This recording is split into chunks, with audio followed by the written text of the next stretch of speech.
Mission ഞായറിന്റെ ഭാഗമായി Francis മാർപ്പാപ്പ അസാധാരണ മിഷൻ മാസാചരണം പ്രഖ്യാപിച്ചിരുന്നു. ഇതിന്റെ ഭാഗമായി പാലാരിവട്ടം POCയിൽ 2 ദിവസത്തെ മിഷൻ ശില്പശാല സംഘടിപ്പിച്ചിരുന്നു. ദുഃഖിൻ ആൾത്തും എന്ന പേരിലാണ് ദ്വിദിന ശില്പശാല സംഘടിപ്പിച്ചത്. സാന്ത്വനം കമ്മ്യൂണിറ്റി സ്ഥാപകൻ ഫാദർ ധീരജ് സാബുവാണ് ഉദ്ഘാടനം നിർവഹിച്ചത്.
ഫ്രാൻസിസ് മാർപ്പാപ്പയുടെ ജ്ഞാനസ്നാനപ്പെട്ട് അയക്കപ്പെട്ടവർ എന്ന പ്രബോധനത്തിൻ്റെ കാലിക പ്രസക്തിയെക്കുറിച്ച് കൊച്ചി രൂപത ബിഷപ്പ് റവറൻ ഡോക്ടർ ജോസഫ് കരിയിൽ പിതാവ് ക്ലാസ് എടുത്തു. ആഴത്തിലേക്ക് നീക്കി വലയിറക്കാനുള്ള വിളിയാണ് മിഷൻ എന്ന് ഉദ്ഘാടകനായ ഫാദർ ധീരജ് സാബു ഓർമ്മിപ്പിച്ചു.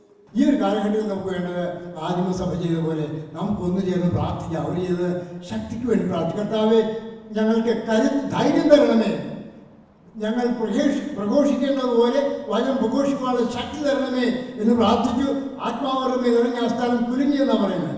അതുപോലുള്ള ശക്തമായ ധൈര്യത്തിന് വേണ്ടി പ്രാർത്ഥന വേണം നമുക്ക്. അതുപോലെ പരസ്പര സ്നേഹം, മറ്റുള്ളവരോട് സ്നേഹപൂർവ്വം ഒരു കമ്മ്യൂണിക്കേഷൻ വേണം.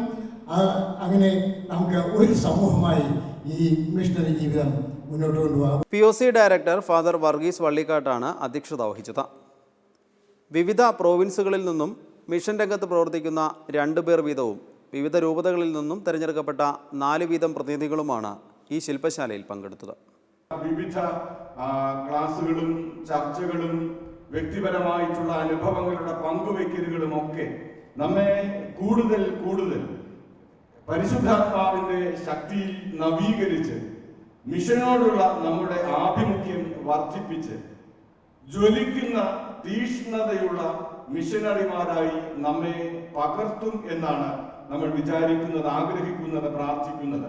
നമ്മളെ മാത്രമല്ല, നമ്മളുടെ എല്ലാ ദൈവജനത്തെയും ആ മിഷനറി ചൈതന്യത്തിലേക്ക് ഉണർത്തണം, മാനസാന്തരപ്പെടുത്തണം എന്നാണ് പരിശുദ്ധ പിതാവ് ആഗ്രഹിക്കുന്നത്.